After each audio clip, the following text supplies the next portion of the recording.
Alors, je suis content de vous montrer le nouveau petit livre qui s'appelle Expiation dans la pandémie. En sous-titre, qu'avons-nous payé? Je vous en ai déjà un peu parlé, je ne vais pas le résumer. C'est une chronique un peu pensée de ce qu'on a vécu en 2020 et même jusqu'en juin dernier. Alors on pourrait dire, bon, ben ça va, c'est passé, les masques, les tests, le manque de vaccins, maintenant on en a beaucoup, les gens veulent pas, bon, tout ça, voilà, ça se tasse, et puis... Et moi je trouve que c'est dommage de, voilà, de ne pas profiter d'un événement qui a été assez tranchant dans notre quotidien pour voir les couches qu'il a rendues visibles. Vous savez, une tranche presque géologique qui montre dans quelle structure, dans quel terrain nous vivons d'ordinaire. Et on ne s'en aperçoit pas parce que justement c'est ordinaire. Et quand il y a une coupure dans notre temps, dans notre espace de rencontre, dans notre mode d'être, c'est formidable parce qu'on peut voir comment on fonctionne, comment on est fonctionné par le système dans lequel on est. On peut l'appeler système parce que la philosophie gestionnaire, c'est justement de gérer un peuple comme un système, comme un ensemble d'éléments avec des liens, des relations qu'il faut traiter. Et c'est aussi la logique médicale pour traiter un corps. C'est un système avec des sous-systèmes, mais on le gère. Ce que pense l'individu qui habite dans ce système, voilà, j'allais dire, on s'en fout un peu, ce qui est vrai, mais enfin, on n'en tient pas compte. Ce n'est pas, ou alors on le débite en petits paramètres calculables, mais l'incalculable échappe forcément par définition.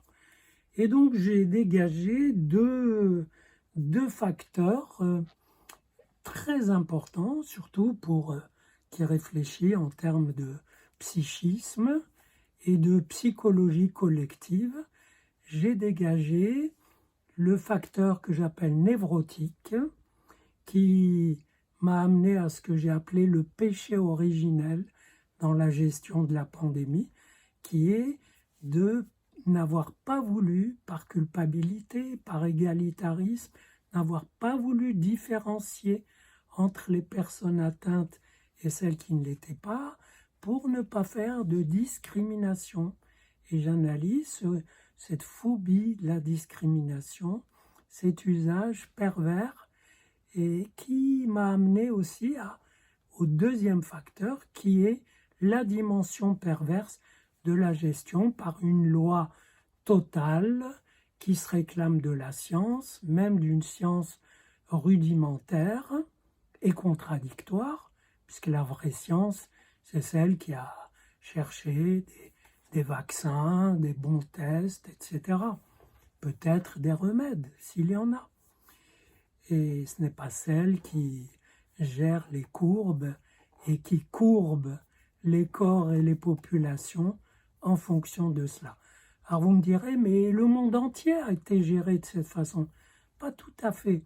Je montre que cette gestion est typique des sociétés occidentales, notamment Europe, États-Unis, que les autres sociétés, pour la plupart, ont imité et se sont alignées. Pourquoi voulez-vous que le Maghreb gère de façon occidentale? Il disposait de lois déjà totalitaires qui auraient fait la différence, qui auraient distingué les gens atteints des autres et qui auraient imposé les masques, les gestes, etc. Mais non, on ne l'a pas fait, donc le virus a bien circulé comme partout. Et voilà, ça ça a fait le grand foutoir qu'on a vu, dont on émerge à peine. Et l'important, c'est pas qu'on en émerge, de toute façon, on s'en sortira en y ayant laissé, voilà, des choses précieuses, notamment un temps précieux, des projets piétinés, des entreprises avortées, voilà, des œuvres non montrées. Voilà, je n'ai pas pu et je ne pourrai sans doute pas faire une réunion de présentation en présentiel, comme on dit. Enfin, c'est possible. En tout cas, l'important, c'est de voir que cet événement, qu'on pourrait juger dérisoire, c'était l'opinion de M. Badiou, il m'a dit c'est un non-événement. Des virus, il y en a, et comme toujours, les gens vous renvoient aux épidémies précédentes, alors que tout le monde est d'accord pour dire que celle-ci a eu quelque chose de remarquable, justement dans sa gestion, qui a été pire que le virus lui-même. Et ce, sans supposer qu'il y ait des méchants qui dirigent, des intérêts sordides qui tirent toutes les ficelles. Il y a des intérêts sordides, il y a des ficelles, mais l'ensemble a été régi par deux dimensions. Et retenez-les, pour le cas où vous lirez le livre, la dimension névrotique et la dimension perverse.